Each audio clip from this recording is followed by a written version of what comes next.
प्रस्ताव पास हुआ है वो अपने दर्शकों को बता देते हैं। भारत के 140 करोड़ देशवासियों ने पिछले 10 वर्षों में प्रधानमंत्री नरेंद्र मोदी के नेतृत्व में एनडीए सरकार की जन कल्याणकारी नीतियों से देश के हर क्षेत्र में विकसित होते देखा है।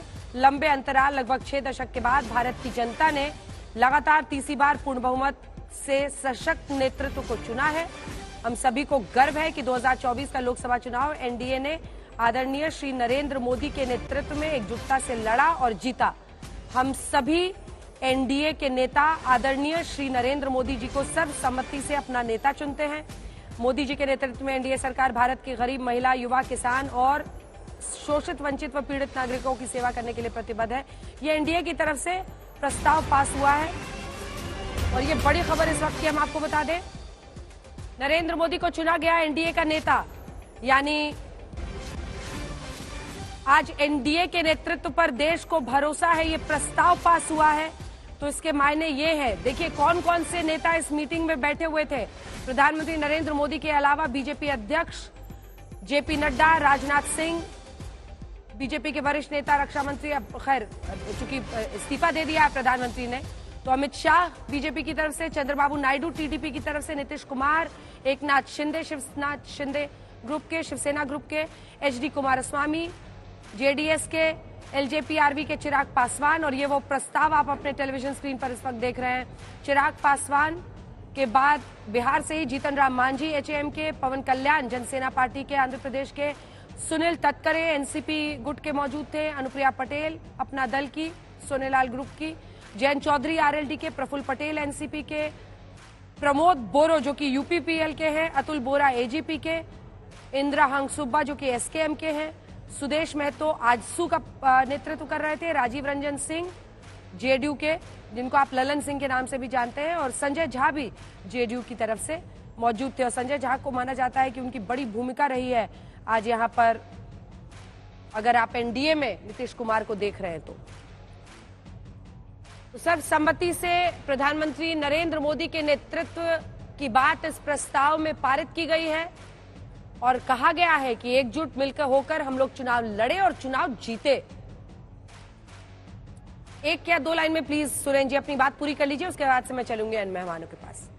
आपको बीच में टोका था। हाँ, मैं पूरी जिम्मेवारी से अंजना जी आपसे कह रहा हूं कि आप फिर से कहता हूं कि एनडीए में 38 दल से, ऐसा एनडीए ने क्लेम किया था, नरेंद्र मोदी जी ने क्लेम किया था। शहजाद जी से पूछिए कि जितने दल के नेता आपने चुने हैं, जो बाकी दल हैं वो कहां हैं। और उत्तर प्रदेश का मैं जानता हूं, बाकी जगह का नहीं जानता हूं।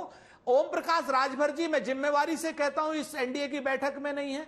संजय निषाद जी इस बैठक में नहीं है। क्या उनको बुलाया नहीं गया, या उनको बेइज्जत किया जा रहा है, या उनको छोटे दलों के कि उनके क्या नाम लोग नहीं है तो इसलिए उनको बुलाया नहीं जा रहा है? बाकी दल हैं कहां?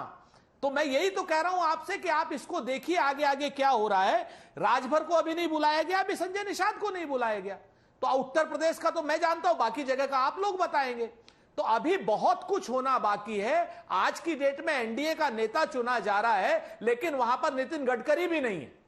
आज देवेंद्र फडणवीस साहब जो है वहां पर इस्तीफा देने की पेशकश कर रहे हैं।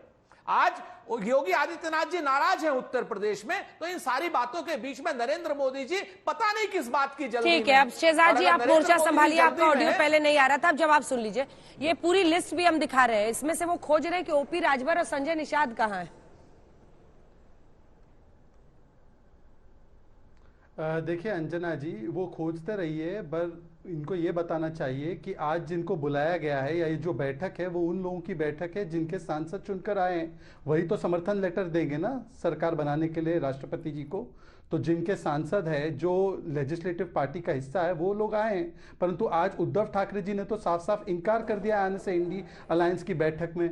वो क्यों आने से इनकार कर रहे हैं? राजभर जी ने तो कोई ऐसा स्टेटमेंट जारी नहीं किया है, ये तो अपनी मनगढ़ंत बातें बता रहे हैं। परंतु उद्धव ठाकरे जी की तरफ से तो साफ मना कर दिया गया है और कहा गया है कि हमें तो कोई आवश्यकता नहीं है आने की आज की मीटिंग में। तो मुझे बताना चाहिए कि क्या महाराष्ट्र का इतना बड़ा अपमान किया जा रहा है, जबकि महाराष्ट्र में कांग्रेस पार्टी को ठीक ठाक सीटें भी मिली है। तो महाराष्ट्र का तो अपमान ये लोग कर रहे हैं। जहां तक सवाल है, देखिए अभी आपने पहला जो सवाल पूछा, हमारी 282 सीट आई थी 2014 में, 2019 में 303 सीट आई थी, तब भी हमने एनडीए की सरकार बनाई थी और जो हमारे बीजेपी से नहीं थे उनको भी मंत्री बनाने का काम किया था।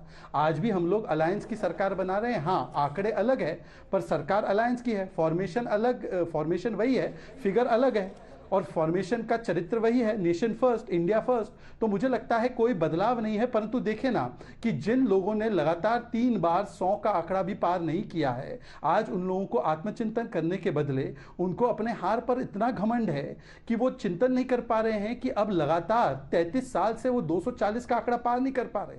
आज उनकी ऐसी स्थिति बन चुकी है कि हमारी एक भारतीय जनता पार्टी के पास इनके पूरे अलायंस से ज्यादा सीटें हैं और फिर भी वो कह रहे हैं कि देखिए हम लोग जीते हैं और भारतीय जनता पार्टी हारी है। निश्चित विनम्रता से मैं स्वीकारता हूं कि हमारी कुछ जगहों पर सीटें कम हुई है, परंतु दिल्ली में हमने स्वीप किया, मध्य प्रदेश में स्वीप किया।